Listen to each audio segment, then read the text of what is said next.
Baik Bapak Ibu, untuk materi yang kedua ini nanti kita tidak hanya berbicara teori dan konsep, tapi nanti juga ada praktek ya, praktek fisik. Jadi bagaimana kita memanfaatkan tools dan juga teknologi dalam mencapai tujuan pematerian di sesi kedua ini. Baik, untuk tema yang kedua ini yaitu strategi pembelajaran diferensiasi untuk membuka potensi terbaik siswa dengan gaya belajar yang efektif. Perkenalkan saya Ali Ishak, saya founder pengembang aplikasi Almas. Oke. Nah, Bapak Ibu sebelum kita mulai, kita coba perhatikan dulu, perhatikan ulang ya kejadian-kejadian yang ada di sekolah kita nih Bapak Ibu ya. Nah, ini tantangan di sekolah. Siswa ini kadang-kadang kabur ya di saat jam sekolah. Mereka sudah berangkat dari rumah, kemudian ternyata di sekolah malah kabur ya. Ini ada contoh videonya ya. Ibu guru ini keliling rumah-rumah di sekitaran sekolah karena siswanya pada bolos. Siapa Balik, sangka bakal balik, ketemu padahal udah sembunyi di balik. pojokan. Ayo, balik. Baik. Eh,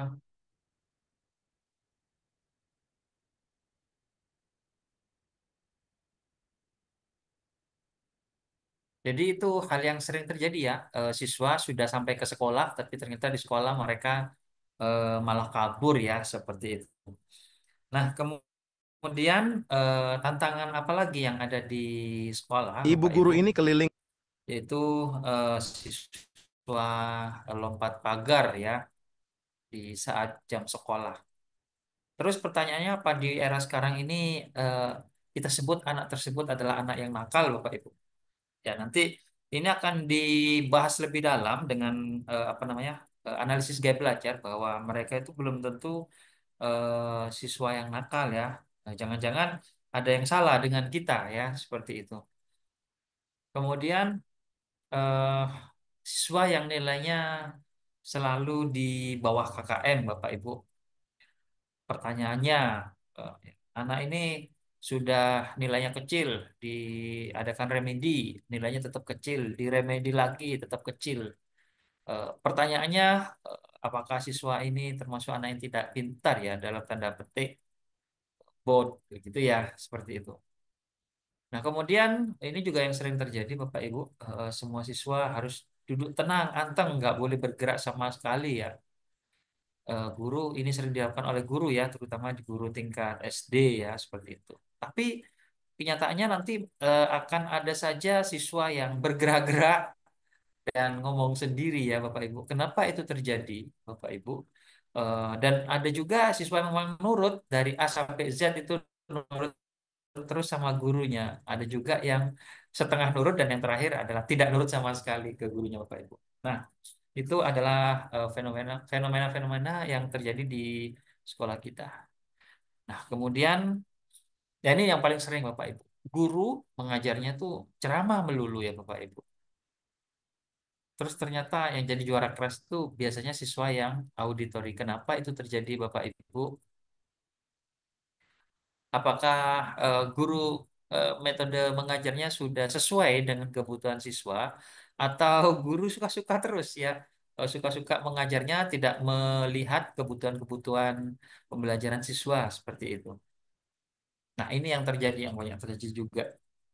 Jadi di masa depan setelah siswa kita lulus, siswa yang dulunya biasa-biasa saja terkadang sering jadi bos ya bos perusahaan, bikin usaha sendiri. Kemudian bagaimana siswa yang sering juara satu ya seperti itu? Apakah nanti siswa itu juga jadi bos? Iya, kebanyakan anak yang pintar malah jadi karyawan, Bapak Ibu ya. Mengapa ini semua terjadi? Ya, mohon maaf koneksi internetnya kayak yang kurang bagus. Saya izin merubah ya.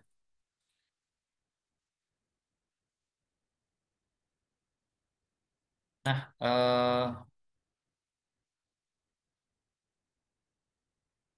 baik Bapak Ibu, kita lanjutkan. Nah, ini sering terjadi ya seperti itu.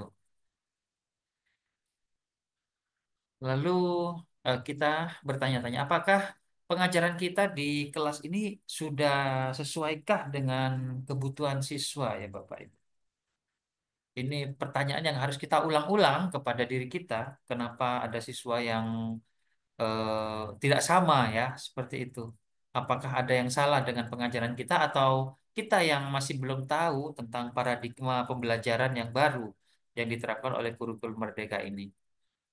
Nah, itu semua nanti ada kaitannya dengan gaya belajar ya Bapak Ibu. Tadi sudah dibahas sekilas oleh Dr. Jabi ya tentang gaya belajar. Jadi kita samakan lagi persepsinya bahwa gaya belajar itu adalah cara tercepat dan terbaik ya yang dimiliki oleh setiap individu atau setiap orang dalam menerima ya atau menyerap atau mengatur dan mengolah informasi baru atau ilmu ya yang diterima. Jadi gaya belajar ini adalah proses ilmu pengetahuan dari luar masuk ke dalam otak kita atau pikiran kita seperti itu. Cara terbaik, cara termudah oleh setiap orang ya. Nah, tadi sudah disampaikan bahwa gaya belajar ini ada tiga, yaitu visual, auditory, dan kinestetik kita yang paling simpel ya. Dan sebenarnya nanti perkembangannya ada banyak ya, ada 4, 5, dan sampai 7 ya seperti itu. Nah, kita akan fokus dulu ke gaya belajar sebelum kita membahas tentang konsep pembelajaran berdiferensiasi. Kenapa? Karena gaya belajar ini termasuk salah satu ya, salah satu proses dalam pembelajaran berdiferensiasi. Nah, sebenarnya gaya belajar ini bukan hal baru ya Bapak Ibu. Ini hal yang lama, sekitar tahun 90-an ya atau 92 ini eh, di dipopulerkan oleh Roberta Bobby de Porter ya. Jadi ini seorang pendidik terkenal ya karena mempopulerkan gaya belajar dan sangat-sangat sangat digunakan ya konsepnya oleh banyak sekolah di internasional di dunia ini. Nah, Bobby de Porter ini sebenarnya penemu ini Bapak Ibu kalau pernah tahu dulu ya quantum learning membaca cepat ya itu tahun 92 kalau Bapak Ibu mengikuti perkembangan dulu pasti paham tentang quantum learning ini. Nah,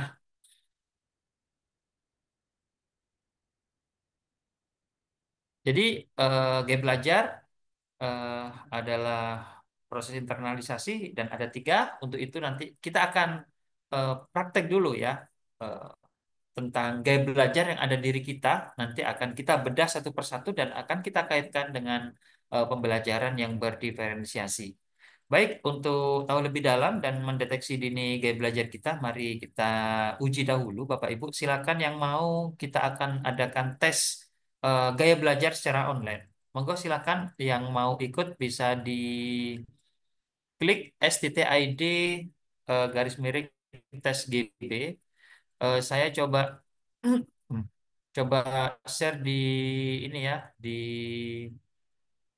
chat Zoom. Silahkan yang mau ikut tes tentang gaya belajar bisa diklik di chat Zoom-nya STTID garis miring tes GB ya. Nah, ini adalah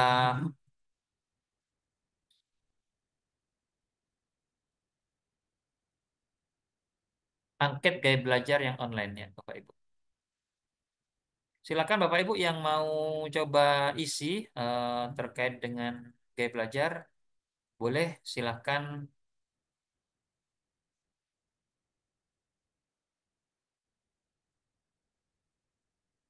diisi angketnya. Alamannya STTID garis miring tes GB seperti itu.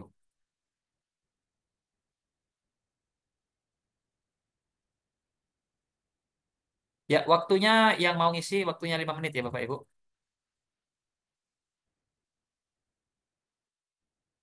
Silakan diisi 5 menit dari sekarang waktunya dimulai.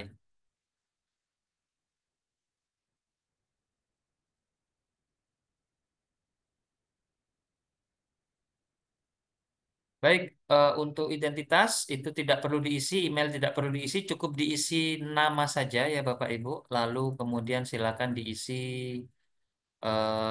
angketnya ya seperti itu. Ini adalah angket simulasi di mana pertanyaannya hanya 10 saja.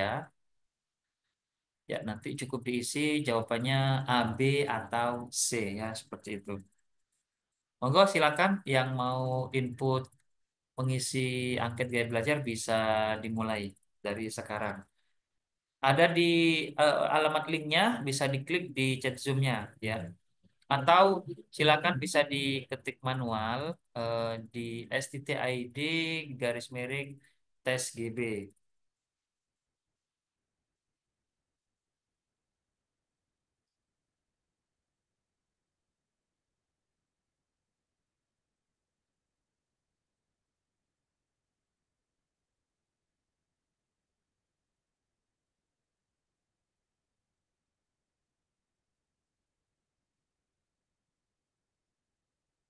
Baik, silakan sambil diisi ya. Jadi diisinya pilihan, tidak perlu mencontek karena ini tidak perlu jawaban pemikiran, cukup apa yang paling sesuai di benak kita atau di dalam hati kita atau di dalam pikiran kita. Yang paling ya, kalau misalkan tiga-tiganya kita ada, tapi Bapak Ibu bisa membayangkan mana yang paling sesuai, yang paling tinggi, yang paling kita sering kata, aku biasanya menuliskan kata tersebut, menyebutkan kata tersebut, atau menuliskan kata tersebut dengan cara menggerakkan jari di udara. Ya, silakan dipilih A, B, atau C seperti itu.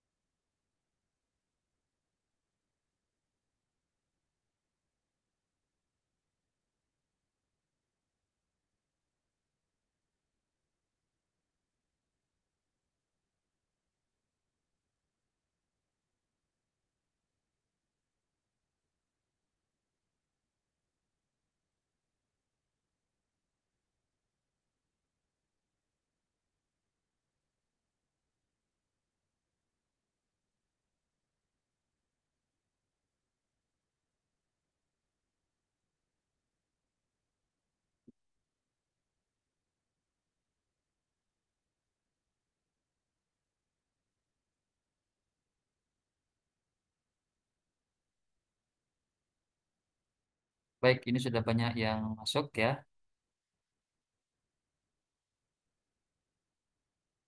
Silahkan, waktunya tinggal 3 menit. Yang mau isi bisa diisi linknya STTID garis miring tes GB.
Satu menit lagi ya Bapak Ibu, silakan.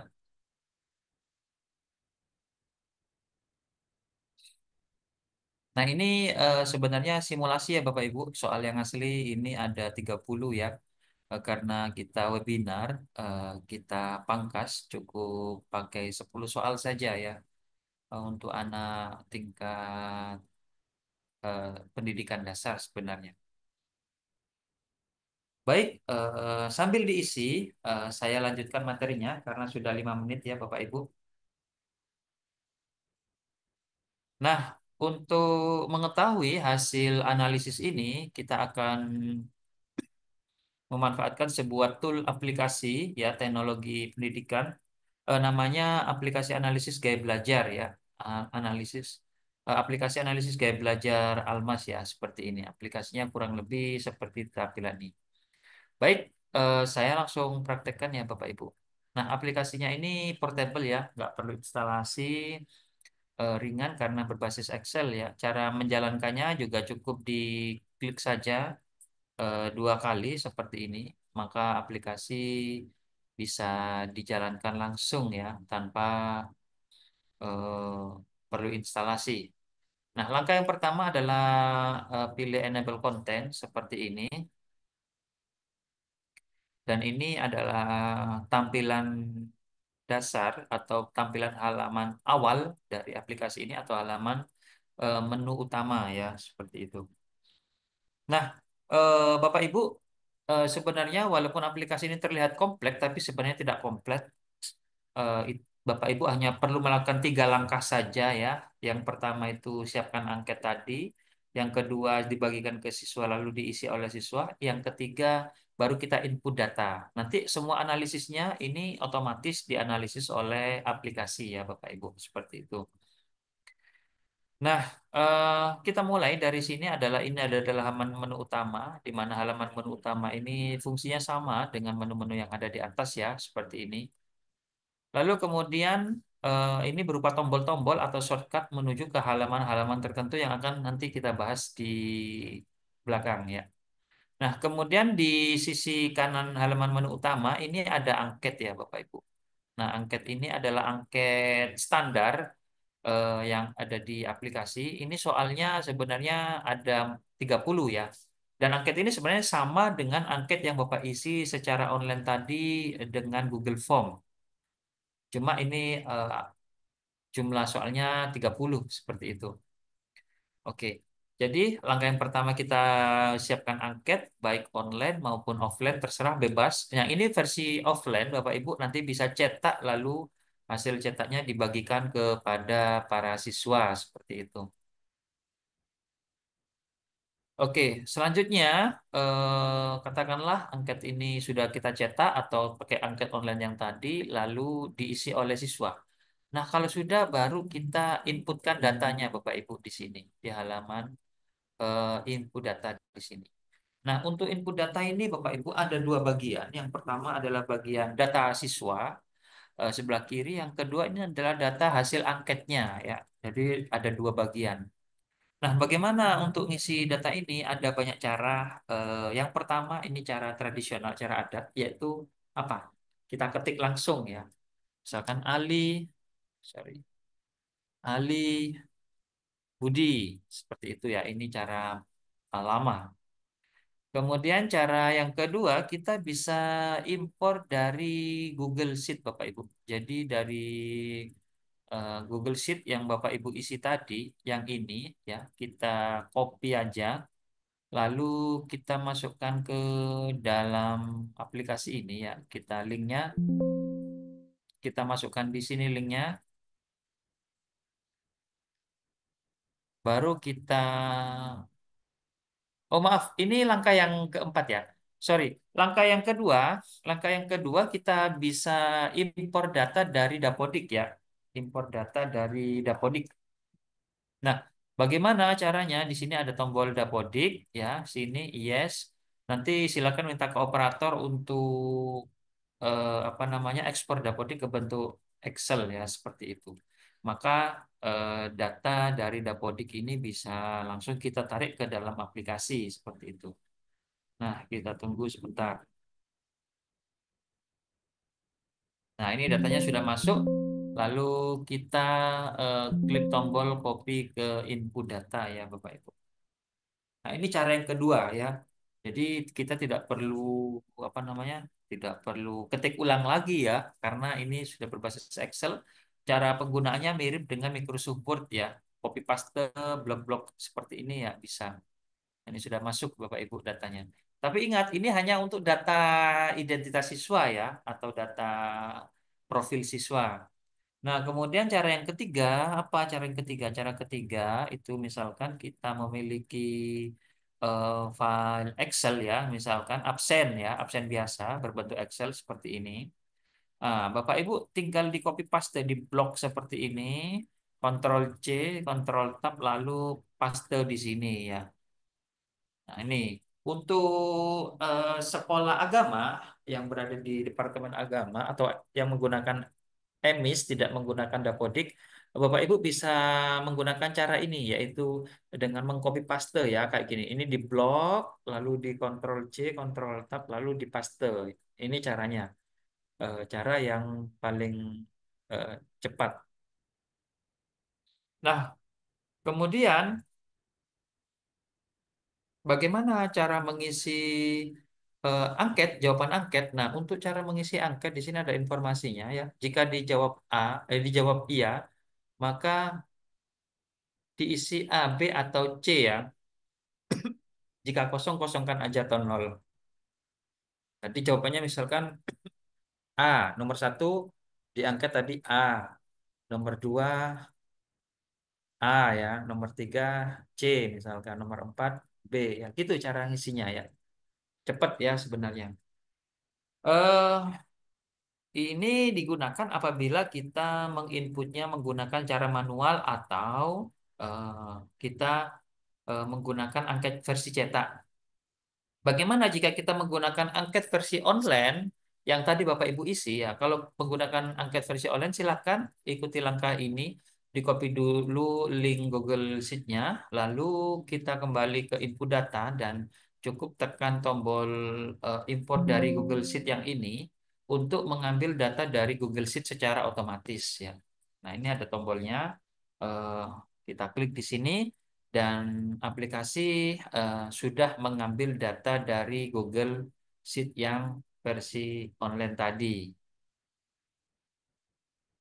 Nah, kira-kira begini tampilannya ya, Bapak Ibu. Nah, ini sudah berapa ini yang isi ya? Kita lihat ke bawah.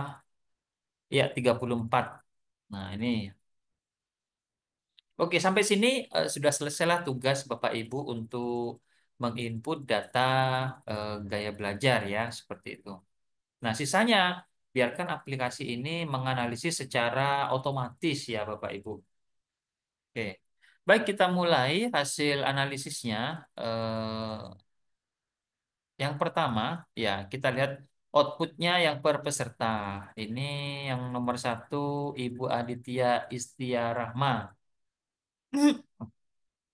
Ya, di sini didapati Ibu Aditya ini dominannya tipe visual ya, visual 60% seperti itu. Nah, apa sih yang dinamakan visual? Jadi, gaya belajar visual ini adalah gaya belajar yang fokus menggunakan penglihatan atau mata ya, Bapak Ibu. Jadi, saat mempelajari hal baru ini, biasanya tipe ini perlu melihat ya. Kalau hanya didengarkan orang bercerita, itu biasanya kesulitan ya. Jadi, mereka perlu melihat untuk lebih mudah memahami atau mengerti sesuatu ya, harus melihat ya. Jadi itu karakteristiknya, eh deskripsinya ya. Untuk karakteristiknya, orangnya itu biasanya rapi dan teratur, lebih mudah mengingat dari yang dilihat ya daripada yang didengar. Jadi kalau guru tadi menjelaskan dengan ceramah, biasanya yang visual ini kesulitan ya seperti itu. Kemudian karakteristik yang lainnya yaitu lebih suka membaca daripada dibacakan. Ya, kemudian berbicara dengan tempo yang agak cepat. Kalau terburu-buru, kalau sedang berbicara, oh, maka kemungkinan besar itu adalah karakteristik yang visual ya, seperti itu. Kemudian karakteristik berikutnya adalah pembaca yang tepat, cepat dan tekun ya. Jadi mampu membaca eh, buku yang agak tebal ya, biasanya seperti tekun ya. Kemudian lebih menyukai melakukan demonstrasi daripada disuruh pidato. Ya. Sulit untuk menerima instruksi atau pengajaran dari guru secara verbal kecuali ditulis. Ya, kalau ditulis bisa ya. Kemudian tidak mudah terganggu dengan keramaian dan suka menggambar apapun di kertas. Jadi tahu apa yang ingin dikatakan tapi sulit untuk memilih kata-kata. Itu karakteristik dari visual ya Bapak Ibu. Kemudian berikutnya, bagaimana cara belajar mandirinya untuk yang visual? Jadi ciri untuk cara belajar mandirinya itu perlu menggarisbawahi poin penting dalam tulisan atau buku ya untuk mengingat kata kunci ya. Dikasih garis. Tapi kalau yang auditori belum tentu seperti itu. Kemudian membuat kartu bantu sebagai informasi kunci agar agar menjadi ringkas, kemudian membatasi menulis kata atau informasi, lebih baik banyak membuat gambar ya. Kemudian konversi kata dari informasi ke simbol-simbol dan lain-lain ya. Ini cara belajar mandirinya nanti akan dibagikan ke siswa. Kemudian media ajarnya yang sesuai untuk siswa yang memiliki eh, visual ya, kemampuan gaya belajar visual, yaitu eh, media ajarnya adalah gambar, diagram, peta, mind mapping atau peta konsep, kemudian grafik, ilustrasi, slide, alat tulis yang berwarna-warni, kemudian video, komputer, dan buku yang berilustrasi ya. Itu untuk media ajarnya. Nah, kemudian setelah itu, apa kelemahan dari orang-orang yang berkarakteristik visual ya? Kelemahannya biasanya tidak sabaran ketika mendengarkan sesuatu yang terperinci ya. Kalau orang cerita panjang lebar itu nggak sabar ya, terburu-buru, ya nggak suka yang detail-detail ya seperti itu. Yang kedua, tidak sabar dengan orang lain ya. Kemudian yang ketiga, susah belajar dalam suasana yang ramai, ribut, atau banyak gangguan. Kemudian susah memahami penjelasan guru apabila tidak disertai gambar atau grafik. Kemudian sering mengetahui apa yang dikatakan tetapi kurang pandai dalam memilih kata-kata. Jadi di pikirannya sudah ada tapi untuk mengungkapkannya itu kadang kesulitan, kadang terpelencong atau lebih banyak memilih diam seperti itu kadang-kadang ya Bapak Ibu. Berikutnya adalah kurang suka berbicara ya sebenarnya. Kemudian membutuhkan lebih banyak waktu untuk memahami informasi yang diberikan dan biasanya sukar mengingat sesuatu informasi yang diberikan secara lisan. Nah, ini karakteristik untuk yang visual ya. Kita coba yang lain, peserta yang lain. Lainnya ada Ibu Hadinda, kinestetik. Nah, kinestetik itu apa sih? Kinestetik itu adalah metode proses eh, internalisasi pembelajaran yang menggunakan fisik atau tubuh ya, gerakan tubuh, sentuhan dan terkait sama tubuh ya seperti itu.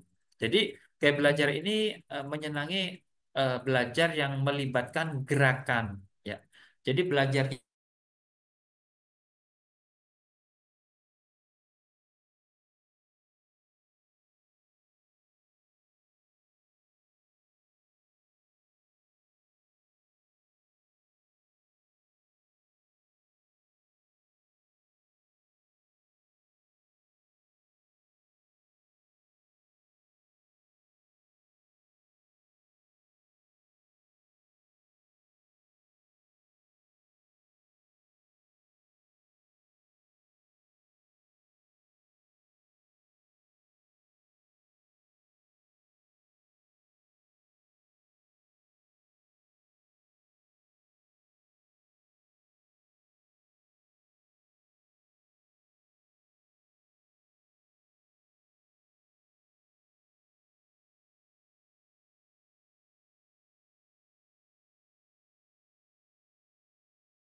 Ya, mohon maaf terputus. Baik,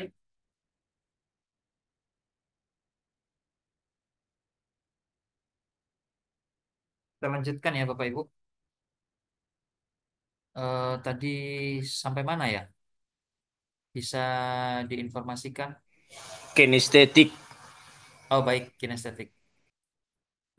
Untuk kinestetik, jadi itu bahasa gaya belajar yang mengandalkan atau menggunakan gerakan tubuh ya Bapak Ibu. Jadi mereka belajarnya itu lebih cepat apabila sambil bergerak-gerak atau sambil menyentuh sesuatu ya seperti itu. Jadi karakteristiknya mereka lebih suka belajar yang menggunakan kaitannya dengan fisik.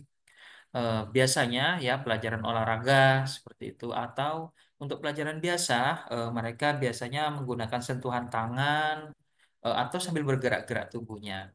Nah, karakter yaitu eh, eh, menyenangi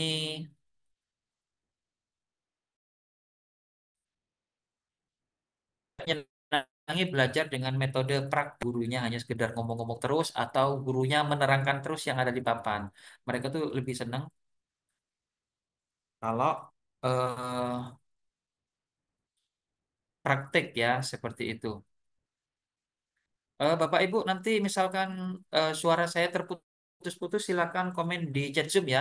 Di chat Zoom-nya jangan diisi absen-absen hadir ya, tapi komennya apabila khawatir koneksi saya ini gangguan kayaknya. Baik, kita lanjut. Ini bisa ya everyone. Oke. Kemudian karakteristik berikutnya yaitu menyukai aktivitas yang melibatkan gerakan tubuh seperti olahraga, menari atau drama dan lain-lain ya. Kemudian karakteristik berikutnya kalau berbicara itu perlahan ya, tidak cepat ya, pelan-pelan mengikuti pergerakan pikirannya seperti itu. Kemudian saat berkomunikasi atau berbicara itu biasanya tubuhnya juga ikut bergerak Bapak Ibu. Jadi begini ya, kalau menerangkan tangannya juga ikut bergerak, tubuhnya kadang-kadang kepalanya juga kadang gini ya, kadang-kadang tidak sama setiap orangnya. Nah, kemudian saat berkomunikasi ini banyak menggunakan isyarat tubuh. Menghafal dengan cara berjalan atau melihat. Kemudian menggunakan jari sebagai petunjuk saat membaca dan tidak dapat duduk diam dan waktu yang lama, Bapak Ibu. Ini karakteristik yang kinestetik ya. Bagaimana untuk belajar mandirinya? Ya, banyak ya. Eh, jadi cara belajar mandirinya membaca cepat buku pelajaran. Jadi dia cepat ya. Kemudian bisa sambil mengelilingi sekitar sambil membaca dengan keras ya. Silahkan sambil jalan-jalan membacanya di bawah bukunya. Ini cara belajar mandirinya, bukan di sekolah. Kalau di kelas nanti bermasalah sama gurunya. Kemudian bisa menggunakan rekam catatan dan mendengarkannya. Jadi dipersilahkan untuk merekam, misalkan gurunya mengajar, nanti didengar lagi ya seperti itu dan diperbolehkan mendengar musik sambil belajar. Kemudian duduknya kalau bisa di depan kelas. Kenapa? Kalau di belakang dia akan usil ya ke teman-temannya seperti itu dan lain-lain ya Bapak Ibu. Ini saya kira nanti bisa dipelajari sendiri. Nah, untuk media ajarnya ini bisa multimedia interaktif yang bisa menggunakan aktivitas fisik kita juga, sentuhan layar atau apa bagaimana. Kemudian ada praktikum dengan menyentuh. Jadi praktikum bukan hanya saja mendemokan, tapi siswa yang kinestetik ini juga perlu mengikuti ya, menyentuh, memegang langsung alat praktikum tersebut itu cepat ya.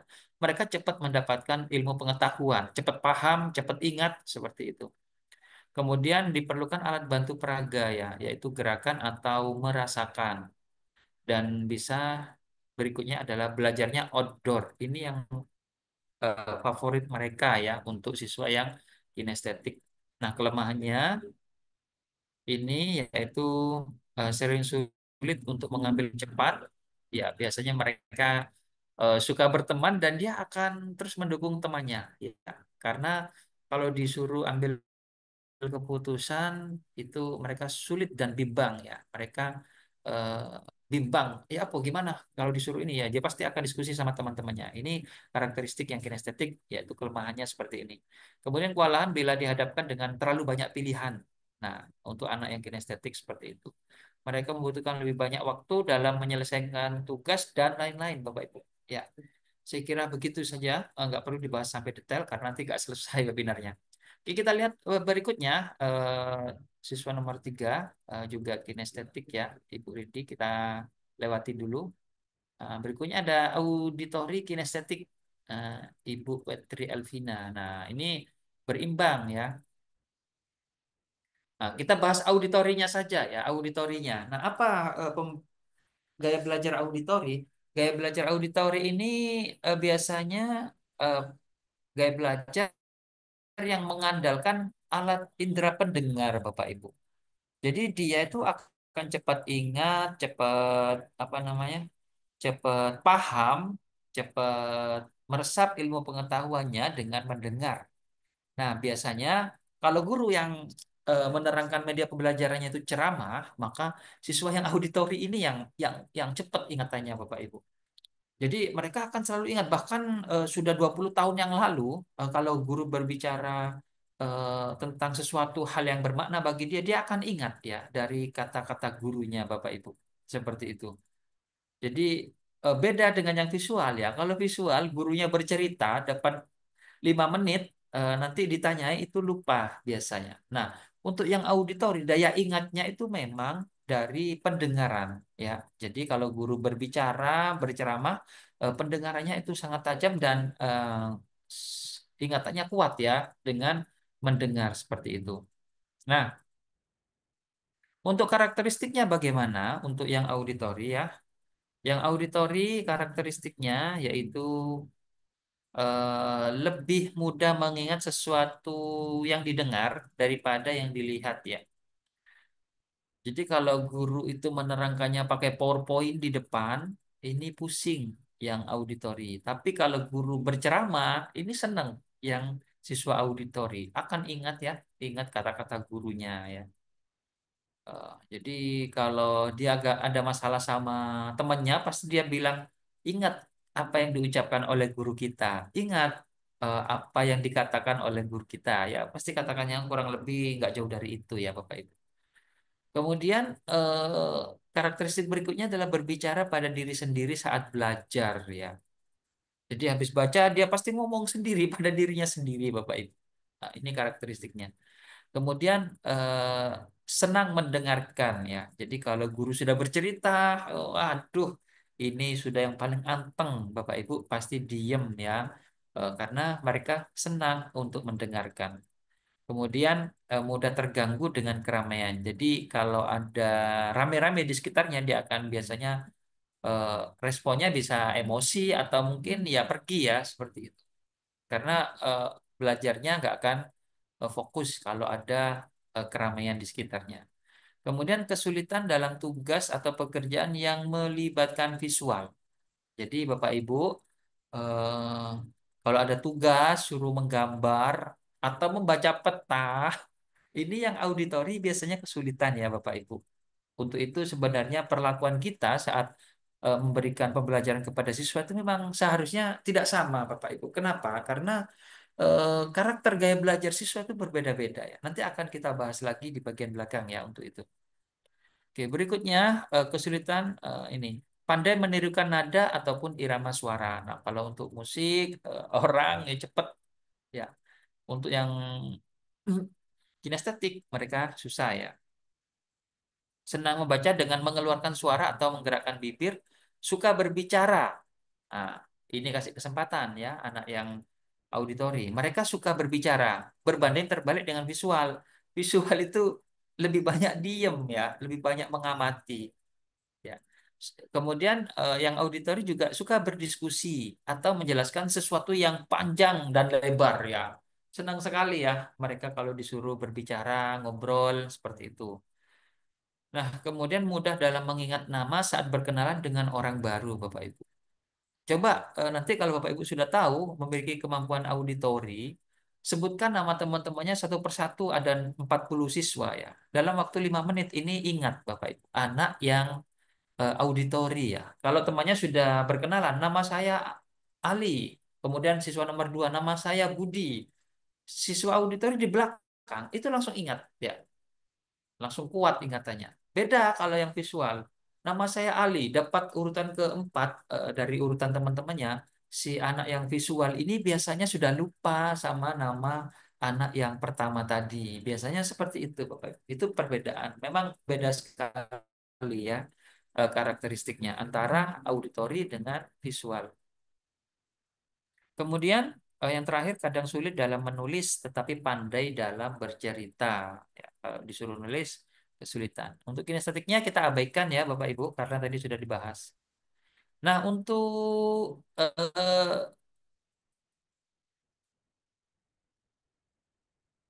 belajar mandirinya bagaimana untuk auditori? Ya, belajar mandirinya itu belajar dalam kelompok atau dengan mitra, yaitu diskusi, mendengarkan, berbicara ya. Kemudian meninjau dan membaca teks sebelum ke kelas ya, perlu ditinjau dulu, suruh belajar dulu sebelum kelas ya. Kemudian membaca catatan dan teks dengan keras ya. Jadi suaranya dia sendiri yang masuk ke telinga itu yang membuat dia cepat menerima dan ingat ilmu pengetahuannya. Kemudian yang nomor 4, mengucapkan informasi yang penting untuk diingat perlu diucapkan ya. Ini kunci-kunci dasar untuk yang auditori. Kemudian yang kelima bisa merekam catatan ya, menggunakan rekaman audio saja di HP nanti didengarkan ulang untuk mengingat-ingat pembelajaran yang didapat dan menggunakan buku dengan catatan pengingat. Oke. Baik, untuk media ajarnya yang auditori ini bisa menggunakan video, bisa juga rekaman suara atau alat rekam ya. Walaupun HP ini bisa merekam video, tapi sebenarnya yang auditori ini hanya butuh suaranya, Bapak Ibu. Ya, syukur-syukur kalau ada gambarnya. Jadi cukup ada suaranya, suara gurunya direkam, nanti didengarkan lagi, mereka akan senang dan cepat ingat ya materi yang disampaikan oleh gurunya. Kemudian pola bercerita dengan bunyi. Kalau bercerita ada musiknya. Ya, kemudian diskusi, irama atau nada, membaca dengan keras, alunan musik, ya ini opsional saja. Nah, kelemahannya, nah ini Bapak Ibu, kelemahannya fungsinya apa sih kita harus tahu kelemahan? Ya, kelemahan karena kalau kita sudah tahu kelemahan kita, maka kita bisa meminimalisir kelemahan kita dengan mempelajari bagaimana cara kita menghilangkan kelemahan tersebut. Walaupun tidak bisa 100%, setidaknya kita bisa memperkuat apa yang lemah pada diri kita. Nah, jadi itu ya manfaat dari kita mengetahui kelemahan, karakteristik gaya belajar ini ya. Untuk yang auditori kelemahannya biasanya cenderung melompat dari topik satu ke topik lainnya. Kalau disuruh menggantikan guru di depan, mereka itu tidak bisa runut seperti buku Bapak Ibu. Kadang di depan materi bab satu, tahu-tahu bab 5, tahu-tahu bab 2, tahu-tahu bab 3, lalu bab 2 lagi seperti itu ya. Jadi tidak bisa runut biasanya kelemahannya untuk yang auditori ini. Kemudian sering menyelah atau sulit membiarkan orang lain menyelesaikan ucapan mereka. Nah, ini kita tahu kelemahan kita misalkan kayak gitu suka menyela orang lagi ngomong. Nah, itu kita harus belajar nanti ya, belajar sabar sabar sabar jangan ngomong dulu sebelum orang di depan kita selesai berbicara. Nah, itu perlu kita latih seperti itu ya. Kemudian memberikan pendapat yang keras baik diminta atau tidak. Biasanya jadi aktivis ya Bapak Ibu. Seperti itu. Cepat marah apabila merasa tidak didengarkan. Jadi hati-hati kalau depan kita adalah orang yang memiliki gaya belajar auditori, kalau tidak dia berbicara terus kita tidak perhatikan, biasanya langsung emosi. Itu biasanya guru-guru ya, paling banyak guru kan, guru sebenarnya kebanyakan auditori. Kenapa? Karena mereka eh, metode belajarnya banyak ceramah itu biasanya auditori. Nah, yang terjadi apabila muridnya tidak mendengarkan, mereka bisa langsung emosi seperti itu, Bapak Ibu. Nah, untuk itu kita harus paham ini ya. Oh, ternyata itu kelemahan kita. Untuk itu kita harus belajar bagaimana meminimalisir kelemahan-kelemahan ini ya. Ya, susah mengingat sesuatu jika membacanya tanpa menggunakan suara dan lain-lainnya, Bapak Ibu. Saya kira ini nggak perlu dibahas sampai tuntas nanti nggak selesai. Nanti bisa dilihat sendiri hasilnya, Bapak Ibu. Nah, ini contohnya. Dan ini bisa kita cetak ya, Bapak Ibu. Hasilnya ini misalkan diperlukan untuk siswa. Eh, jadi Ini kita cetak, bisa cetak PDF dengan mengklik tombol ini. Cetak PDF dari nomor urut 1 sampai nomor urut 3 misalkan ya. Maka nanti di sini akan dibuatkan PDF secara otomatis ya Bapak Ibu. Nah, ini hasil dari report aplikasi Gaya Belajar ini. Nah, hasilnya kurang lebih seperti ini. Nah, ini dibagikan ke siswa atau juga bisa kita cetak di bundle. Nanti dibuatkan laporan ke kepala sekolah ya. Kita telah melakukan tes gaya belajar ya seperti itu. Dan ini siswa perlu mendapatkan dokumen ini kenapa? Karena kalau mereka mengetahui gaya belajarnya sendiri, mereka tahu apa yang harus dilakukan dan kelemahan-kelemahan apa yang perlu mereka minimalisir ya. Ini sudah jadi ya. Jadi berbentuk PDF seperti ini Bapak Ibu. Nah, baik kita lanjutkan.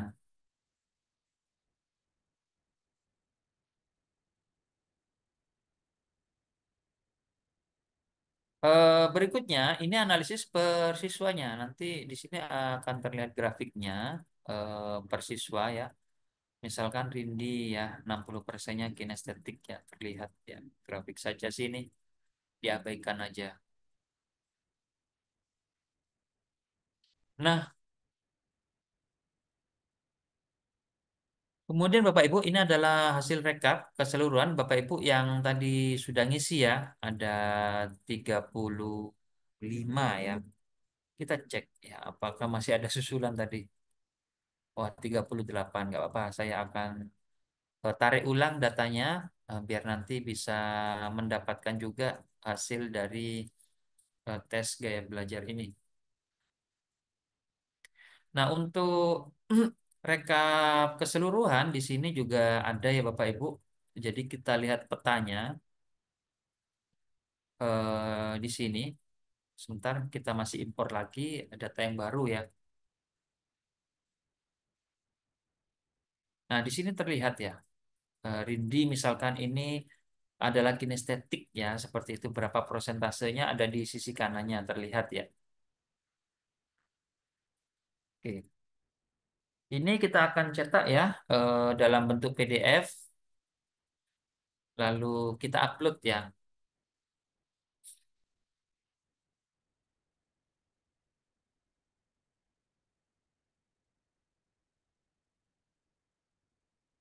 Oke, kita upload. Nanti jika eh, Bapak Ibu mau tahu hasilnya, tapi ini dalam bentuk semua ya. Tidak kita cetak satu persatu karena nanti nggak selesai webinarnya. Ini contoh saja ya. Baik, kita lanjut dulu. Nah, di sini ada grafiknya dalam satu kelompok ini banyak mananya, banyak visual, auditori dan kebetulan sama ya. Ini 11 visual, 11 auditori dan 11 kinestetik. Wah, ini luar biasa malam hari ini seimbang. Nah, Bapak Ibu, setelah kita tahu tadi bisa dicetak, lalu di sini juga ada covernya ya Bapak Ibu. Nah, seperti ini nanti di print, di bundle kalau mau dibuat laporan. Oke, kita ulang untuk yang output semua. Jadi misalkan kita tes untuk semua siswa, nanti bisa kita filter ya, khusus kelas A atau khusus kelas B atau khusus eh, semua kelas seperti itu ya. Ya, di sini juga ada pentingnya gaya belajar, bagaimana mengajar ya dengan siswa yang memiliki gaya belajar yang berbeda-beda ya. Ini hanya konsep saja dibaca-baca aja sendiri ya.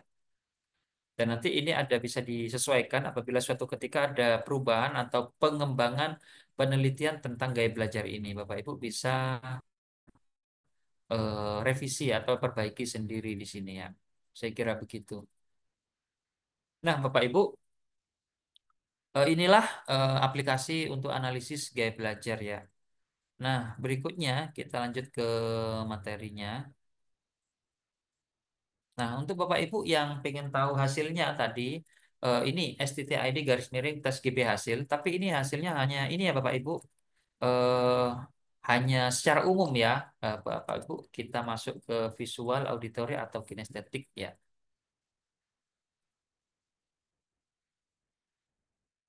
Oke, baik.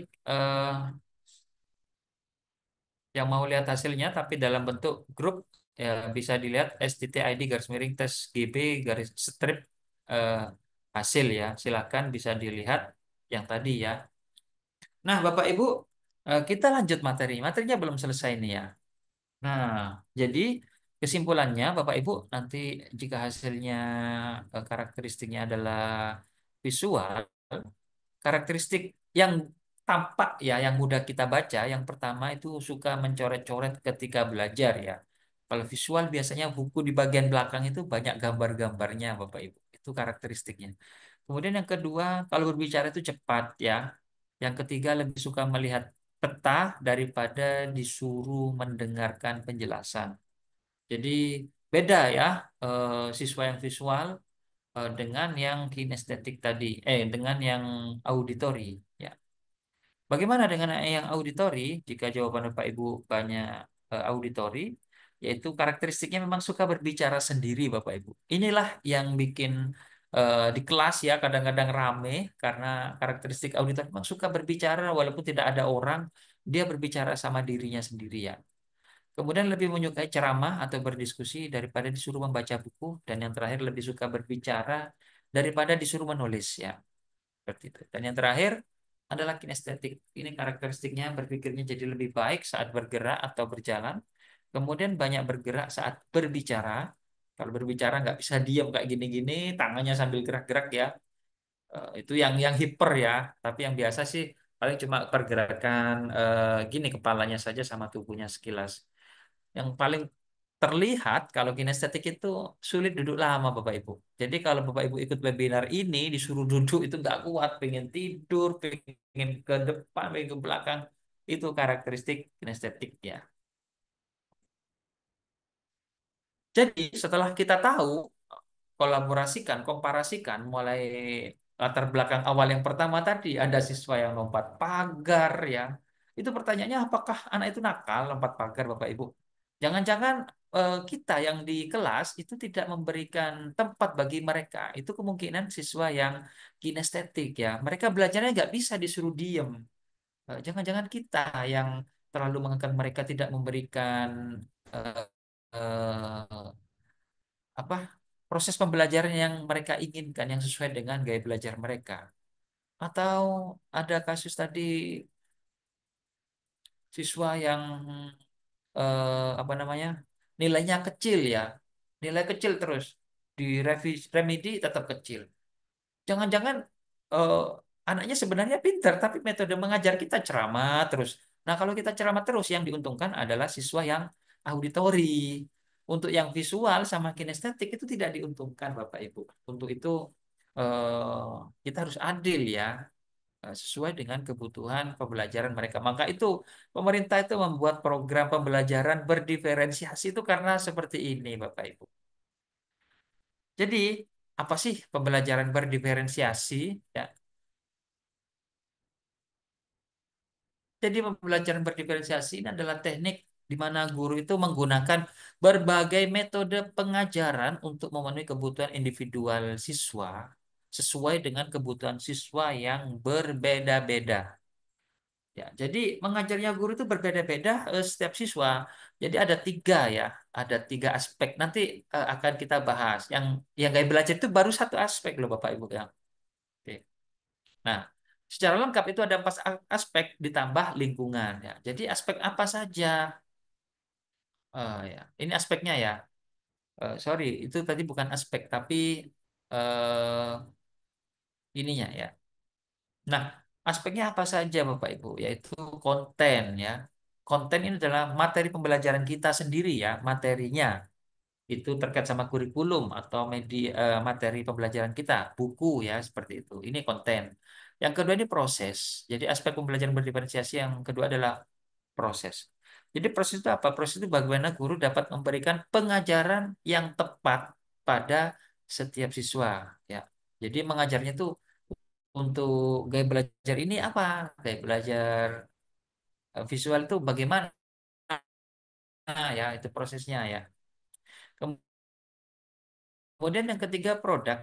Ya, jadi produk ini bagaimana siswa mendemonstrasi saja, memberikan kesimpulan atau membuat produk, misalkan PowerPoint ya seperti itu, atau barang hasil praktek ya hasil pembelajaran seperti itu produknya. Dan yang terakhir adalah lingkungan. Jadi bagaimana lingkungan yang mendukung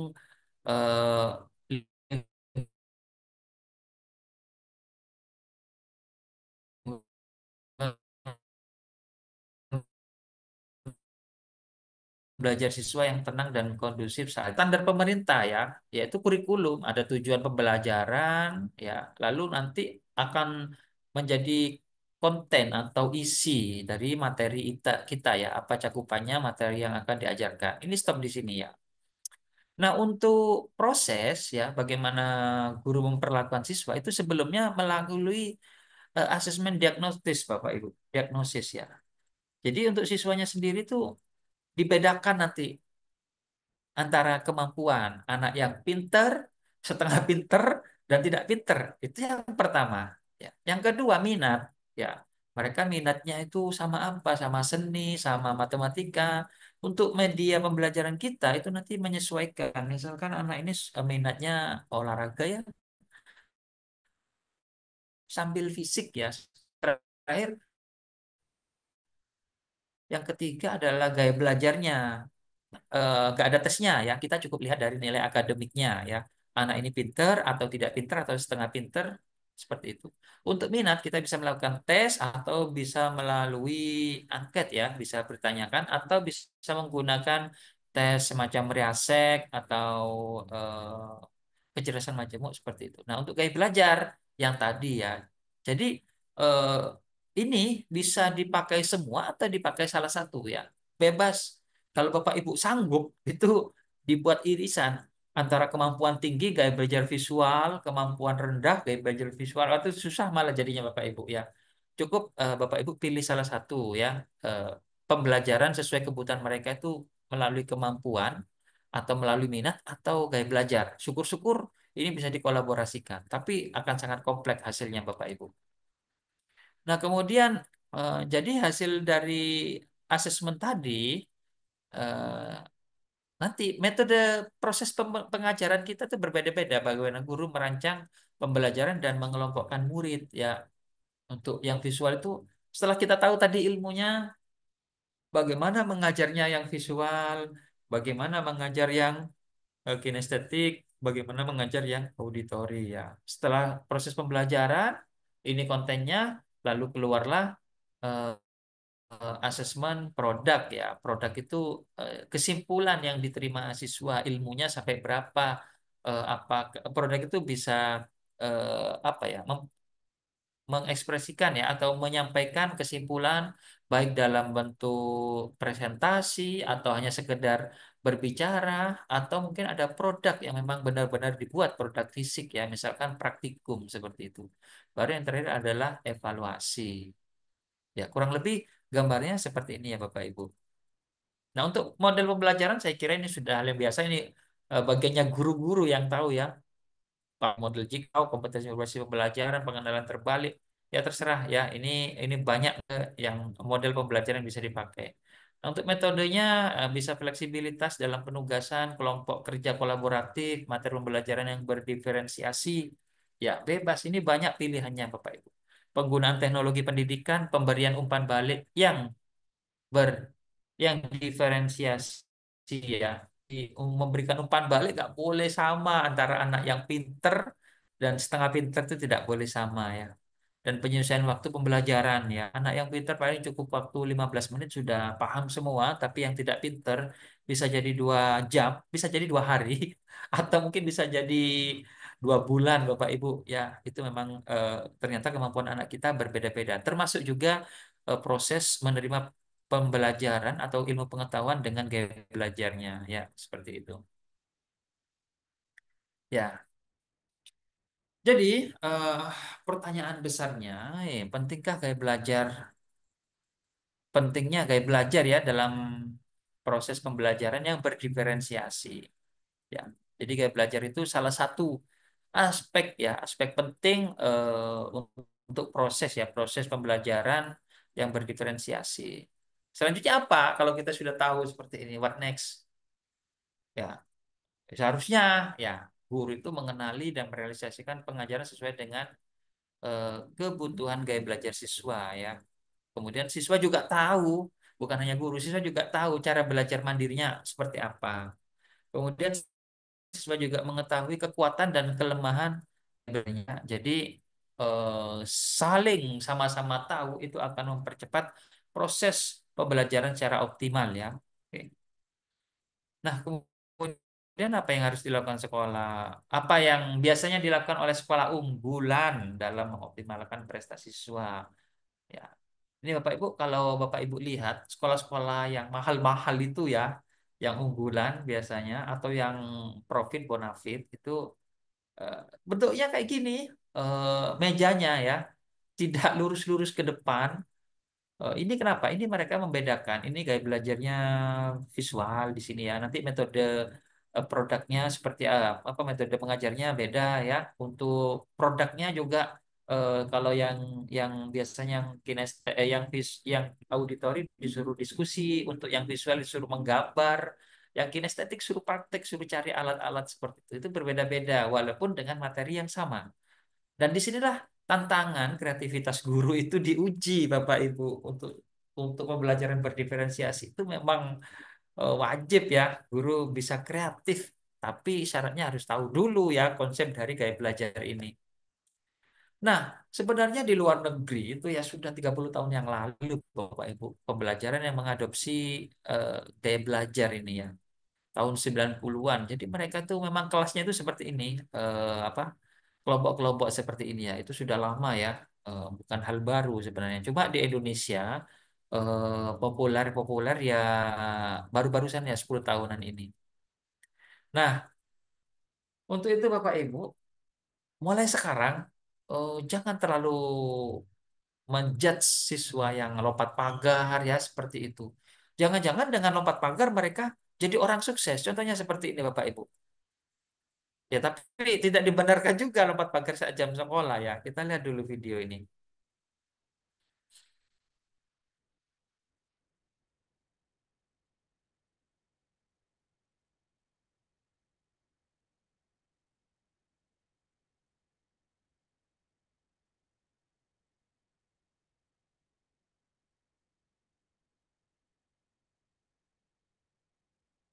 Ya, oh, jangan-jangan siswa lompat pagar itu karena mereka nggak punya tempat apresiasi di sekolah ya. Akhirnya mereka lompat pagar ya Bapak Ibu. Kalau di sekolah kita terbuka dengan pembelajaran yang berdiferensiasi untuk siswa yang misalkan kinestetik, oke kita sambil praktek seperti itu. Mereka nggak akan lompat pagar Bapak Ibu. Kalau mereka memiliki tempat untuk mengapresiasi gaya belajarnya seperti itu. Jadi mereka sebenarnya bukan anak yang nakal sebenarnya ya.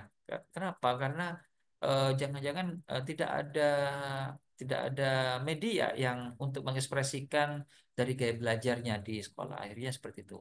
Padahal mereka setelah lulus ikut ujian TNI masuk Bapak Ibu. Justru di TNI itu yang diminta adalah fisiknya ya, bukan pinternya ya, tapi fisiknya. Baru kalau mau jadi perwira itu diperlukan kepintarannya seperti itu. Jadi setelah Bapak Ibu tahu ikut webinar malam hari ini, kapan ya? Pertanyaannya kapan mau dipraktekkan di sekolah kita dalam bentuk aksi nyata? Ini yang PNS dalam bentuk aksi nyata ya. PMM nanti ditanyakan itu. Sudah siapkah sekolah kita menjadi sekolah unggul dalam mengoptimalkan prestasi siswa sesuai dengan konsep pembelajaran berdiferensiasi untuk gaya belajarnya? Ya, terima kasih. Demikianlah pemaparan kami untuk materi gaya belajar ini. Baik, Bapak Ibu, mungkin kita diskusi saja ya eh, terkait ini analisis gaya belajar atau mungkin pembelajaran berdiferensiasi dengan gaya belajar ini. Monggo, silakan pertanyaannya. Halo, cek cek. tidak ada suaranya ya dari tadi ya. Sudah? Oke. Suara saya sudah ada? Ada ya? Baik. Eh, Kira-kira sudah berapa menit saya tidak ada suaranya? Mulai tadi ada. Oh, tadi ada, barusan saja ya. Oke. Iya. Baik, Bapak Ibu, monggo silakan ada waktu untuk diskusi. Monggo silakan yang mau diskusi langsung open mic saja.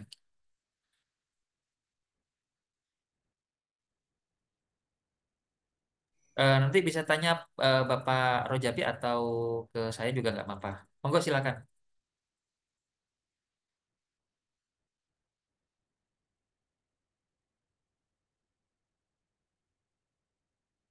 Jadi sudah gampang dicerna ya, pembelajaran berdiferensiasi dengan asesmen gaya belajar ya. Apa yang harus kita lakukan seperti itu. Monggo Bapak Ibu, dibuka saja mic-nya kita santai-santai. Nah ini, monggo Bapak Ahmad Gapuri. Assalamualaikum Pak Ali. Waalaikumsalam Bapak, monggo silakan Bapak. Di sini saya dari SMPN 1 Kembang Janggut, Kutai Kartanegara, Kalimantan Timur. Monggo silakan Bapak. Yang ingin kami tanyakan, bagaimana kalau saat ini kan di sekolah kami itu melaksanakan sejenis classroom. Jadi siswanya itu dikasih classroom pakai HP, sedangkan gurunya nggak masuk. Bagaimana dia bisa mengenali gaya belajar siswa itu, Pak Ali? Makasih. Iya, oh, untuk pemanfaatan classroom itu kan sebenarnya bukan diagnosis ya Bapak Ibu, itu sudah masuk prosesnya ya. Nah, untuk mengetahui gaya belajar itu memang diperlukan tes atau alat tes diagnostik seperti ini. Salah satunya memanfaatkan aplikasi gaya belajar ini yang Almas ya. Jadi di awal, jadi kami sarankan di awal semester siswa baru masuk itu dilakukan tes seperti ini. Jadi yang dilakukan oleh sekolah-sekolah unggul itu biasanya mereka melakukan tes diagnosis gaya belajar ini di awal, kemudian hasilnya itu ditempel di pintu masuk ya seperti itu. Jadi guru yang sudah paham ini, mereka cukup melihat di sisi pintu masuk, oh ternyata di kelas ini banyak visualnya, maka metode pembelajaran yang paling dominan adalah visual seperti itu. Kalau di kelas sebelah banyak kinestetiknya, ya sering-seringlah outdoor ya, ngajarnya siswa atau praktikum seperti itu. Nah, untuk tadi masalah Google Classroom itu hanya masalah proses pembelajarannya. Jadi nggak ada masalah untuk itu. Nah, untuk mengekspresikan Google Classroom ya mungkin dibuat penugasan yang berbeda-beda, Bapak. Jadi mungkin misalkan yang sudah siswa sudah tahu, misalnya yang kinestetik suruh praktik apa seperti itu mereka akan senang ya. Untuk yang visual, yang auditori, rekaman nanti dikirim penugasannya untuk rekaman seperti itu. Dan yang visual bisa disuruh untuk menggambar atau mengumpulkan gambar atau memfoto seperti itu. Jadi begitu Bapak. Ada tambahan sedikit, Pak Ali. Monggo Kalau ini silakan. nggak ada pembedaan, dia apa namanya pukul rata, semuanya sama semuanya, gitu. Jadi makanya kami sampaikan ini belum ada analisis tentang kebutuhan gaya belajar, sehingga gurunya juga nggak paham, sehingga dipukul rata, gitu, Pak Ali. Baik, itu memang terjadi karena memang berarti belum ada eh, apa edukasi untuk para gurunya. Insya Allah kalau ini kami sarankan untuk ke kepala sekolah Bapak Ibu nanti disampaikan bahwa pentingnya kita memahami gaya belajar. Itu diadakan workshop di sekolah, undang pakar ya yang ada di sekitarnya. Kita workshop bareng-bareng bahwa gaya belajar itu kayak gini, pembelajar kayak gini. Insya Allah kalau gurunya paham, eh, nanti metode mengajarnya juga akan secara perubahan waktu akan berubah sendiri, Bapak. Pasti seru dan asik loh sebenarnya kalau kita bisa melaksanakan pembelajaran yang berdiferensiasi ya. Karena itu sebenarnya hak setiap siswa ya. Siswa yang auditori itu, siswa yang visual misalkan, jangan dipaksa mendengarkan guru ceramah terus ya. Itu perlu paradigma baru ke para guru. Nah, untuk itu kami sarankan ya, yang pertama melakukan workshop untuk para guru yang ada di sekolahnya supaya mereka mulai tahu atau paham tentang gaya belajar ini. Yang kedua, eh,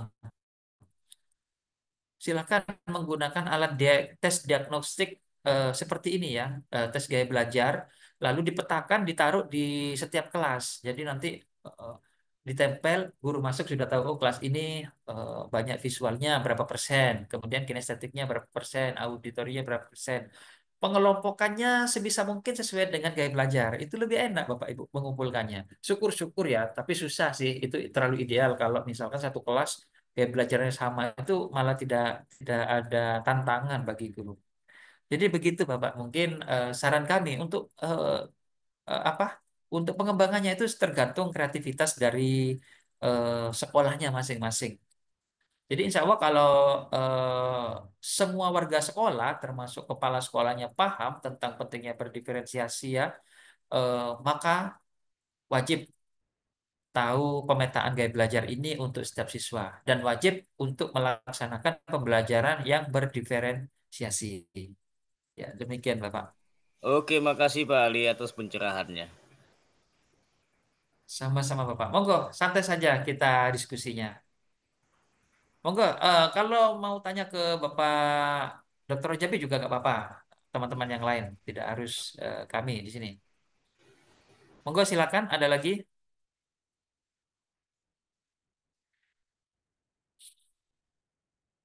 Oh ya, perlu kami sampaikan bahwa pembelajaran berdiferensiasi ini bukan konsep kami ya, ini konsepnya Kemendikbud ya, kurikulum merdeka ya.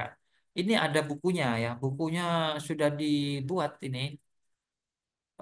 Ini kalau nggak salah apa ini ya? Oh ini ya, ini. Kayak kemarin kami eh, apa kayak disiplin positif itu ada bukunya. Ya, ini Kementerian Pendidikan Kemenristek model pengembangan pembelajaran berdiferensiasi ya. Nanti kita coba bagi-bagikan atau mungkin kalau perlu cari di internet banyak ya seperti ini. Jadi ini bukan hal baru ya. Ini memang ada di kurikulum Merdeka dan ini harus tahu kepala sekolah dan guru-guru itu harus tahu ya. Kenapa? Karena ini sebenarnya program dari kurikulum, eh, amanah dari kurikulum bahwa pembelajaran kita itu sebenarnya harus berdiferensiasi atau berbeda-beda setiap siswa sesuai dengan yang pertama kemampuan siswa, yang kedua minat siswa, yang ketiga sesuai dengan gaya belajarnya. Seperti itu Bapak Ibu ya. Monggo silakan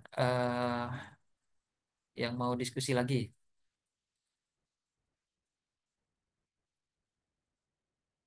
Dan ini mungkin kalau susah menjelaskan ke kepala sekolah, rekaman ini akan kami share ya, nanti disampaikan aja ke kepala sekolahnya ya bahwa pembelajaran berdiferensiasi itu perlu dilaksanakan di sekolah kita ya, seperti itu. Baik, ada lagi Bu. Tadi saya baca ada pertanyaan ya. Saya baca aja nih, tulis di chat ya. Dari Ibu Aditya, apakah gaya belajar seorang bisa berubah-ubah? Bisa. Gaya belajar berubah tapi tidak secara cepat. Gaya belajar berubahnya itu mungkin butuh waktu tahunan ya Bapak Ibu. Jadi misalkan sekarang gaya belajar saya tes awal ini visual misalkan 70%, maka 1 bulan lagi masih tetap akan visual ya. Ini gaya belajar terjadi apabila kita mengimitasi seseorang ya. Mengimitasi misalkan saya gaya belajar visual, ternyata saya punya teman dia ketua kelas selalu pinter juara satu ya, saya suka sama dia, akhirnya saya tiru cara dia belajar, ya lama-lama gaya belajar saya itu berubah menurun, untuk misalkan visualnya menurunnya sedikit Bapak Ibu, menurunnya nggak akan banyak ya, tapi untuk yang saya tiru itu akan meningkat agak banyak seperti itu. Dan itu butuh waktu tahunan ya, tidak berubah dalam waktu 1 malam seperti itu. Kenapa? Karena sebenarnya gaya belajar itu adalah bawaan lahir ya sebenarnya itu ya. Bapak Ibu kalau lihat bayi ya, lihat bayi yang sudah usia bisa mendengar ya, mungkin usia 6 bulan. Kalau dia kita ajak ngomong, matanya fokus ke kita, itu sudah kelihatan sebenarnya kayak belajarnya visual ya. Tapi kalau kita panggil anak kita itu tidak noleh, tapi telinganya diarahkan ke kita, itu sebenarnya kayak belajar apa namanya, auditori ya. Itu bawaan dari lahir sudah ada kayak belajar sebenarnya. Dan dilihat dari karakter berbicara, kalau misalkan dia berbicara sering seperti ini, bagaimana pendapatmu tentang materi tadi oleh guru A? Nah, pasti kalau dia jawab kelihatannya materinya sangat bagus, itu biasanya visual. Kalau dia ngomong kedengarannya materinya itu bagus sekali, itu auditory ya. Kalau dia jawab menurut perasaan saya, menurut pikiran saya itu enak ya materinya, itu sudah kelihatan, itu kinestetik ya Bapak Ibu. Jadi apapun yang ada di tubuh kita itu sudah menggambarkan gaya belajar, dari nada bicara kita, dari karakteristik mata sama telinga, dan juga pergerakan tubuh ya. Itu bahasa tubuhnya itu sudah terlihat tentang gaya belajar. Apakah bisa berubah? Bisa berubah, tapi tidak dalam waktu semalam ya. Lama sekali proses perubahannya. Kenapa? Karena itu sebenarnya bawaan lahir ya. Tapi bisa kita tambahkan. Baik, kita lanjut pertanyaan yang berikutnya. Apakah mencukupi waktu untuk masing-masing siswa dengan gaya belajarnya? Lanjutkan. Iya, maksud ya. Jadi Izin, Ibu izin Eva, monggo Bapak. silakan. Iya Pak. Ya. Monggo silakan. Nah, Selamat malam Pak. oke, selamat malam Eh, Ibu Eva saya nanti. saya perkenalkan, saya guru BK di SMA Negeri 1 Luwu Pakam, Sumatera Utara, Kabupaten Deli Serdang. Eh, Kalau untuk kami yang memang udah agak tua ini, angkatan-angkatan udah lama, memang kalau ada perubahan agak sulit kita menyesuaikan diri. Hanya saja gaya belajar ini udah mulai disosialisasikan di sekolah.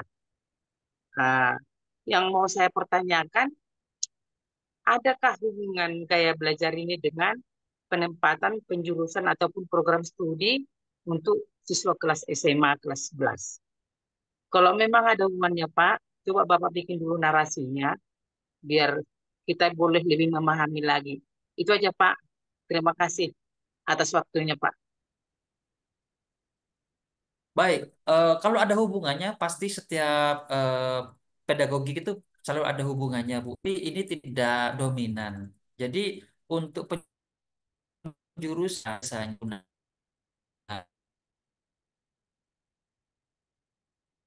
MBTI atau mungkin berdasarkan majemuk.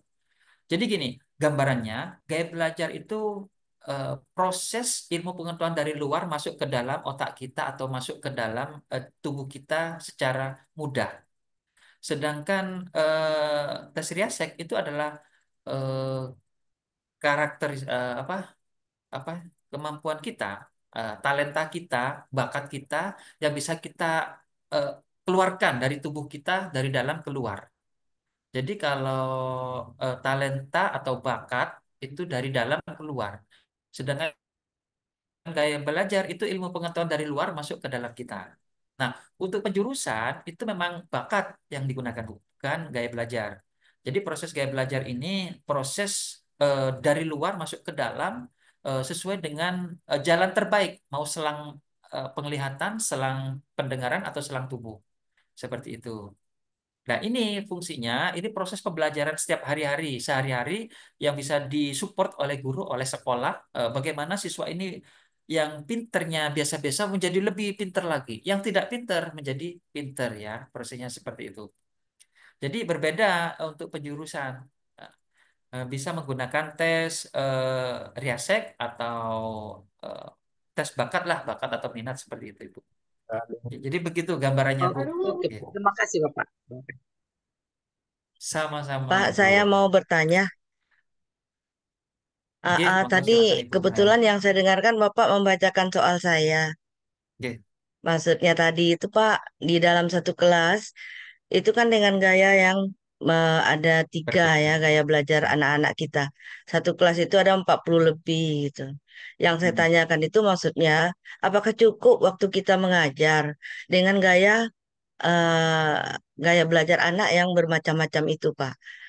Misalnya satu kelas itu lebih banyak kinestetik. Jadi kita metodenya kan lebih mengarahkan ke kinestetik. Nah, anak yang auditori, anak yang visual, nah itu bagaimana? Kan semuanya harus bisa kita rangkum. Apakah cukup waktu kita dalam mengajar itu? Dalam satu kali pertemuan gitu. Dengan melingkup semua gaya belajar siswa. Terima kasih, Pak. Baik, nanti ini akan terkait dengan diferensiasi ya, pembelajaran berdiferensiasi. Jadi memang nanti kalau idealnya ya Ibu, idealnya itu misalkan ya, untuk ada tiga ya, ada konten, ada proses, ada produk. Nah, idealnya itu untuk konten itu sudah pasti ya ada bukunya. Nah, untuk konten saja itu perlu kita adaptasi ya konten. Jadi misalkan untuk materi pembelajaran misalkan biologi ya, biologi meneliti zat hijau daun misalkan. Nah, untuk prosesnya itu pembelajarnya begini. Contohnya Bu ya. Kita kelompokkan dulu siswa kita visual, auditori, kinestetik. Walaupun mereka itu dominan misalkan kinestetik itu nggak ada masalah.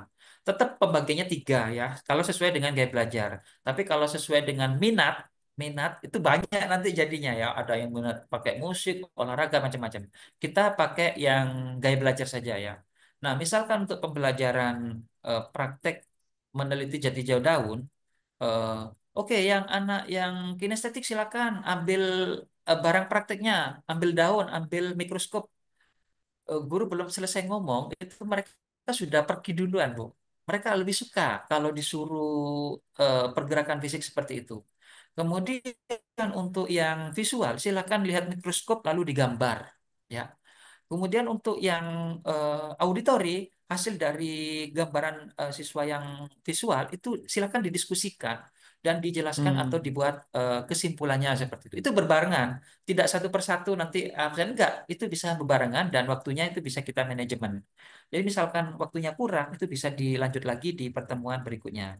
Tapi kalau dilakukan secara paralel bersamaan seperti tadi, itu juga hasilnya waktunya juga bisa dimanajemen dengan baik dan bisa cukup, insya Allah. Begitu juga sebenarnya Berarti, secara eh, eh. ideal untuk pembelajaran berdiferensiasi, oke, ujiannya juga tidak sama sebenarnya itu. Tapi itu terlalu ideal ya. Itu ada di konsep di panduannya seperti itu. Monggo silakan Ibu. Iya, berarti kan anak itu dikelompokkan sesuai gaya belajarnya dengan tugas yang sesuai dengan gaya belajarnya. Jadi semuanya sekali jalan gitu ya, Pak ya. Makasih banyak, Iya Pak. benar. Sama-sama Ibu. Ya mungkin bagi sebagian Bapak Ibu di sini ini kayak hal baru ya, tapi sebenarnya ini sudah 2021 loh Bu, ini dikeluarkan bukunya ya. Cuma kita saja kadang-kadang tidak kebagian informasi ini ya dari pusat ya. Mungkin dengan ikut webinar-webinar seperti ini kita bisa asah lagi eh, pedagogi kita ya menjadi up to date seperti itu. Baik, Bapak Ibu, saya kira cukup dulu ya kita absen-absen lalu nanti kita lanjut lagi ya seperti itu. Kita tutup dulu. eh, Jika mau diskusi lagi, nggak apa-apa, tetap akan saya temani seperti itu. Kita tutup dulu. Sekian dari kami. Kita tutup. Assalamualaikum warahmatullahi wabarakatuh. Eh, kita akhiri webinar kita malam hari ini. Nanti yang mau live bisa live, yang masih mau diskusi bisa tetap di sini ya. Oke, jangan ke live dulu. Kita absen-absen dulu ya.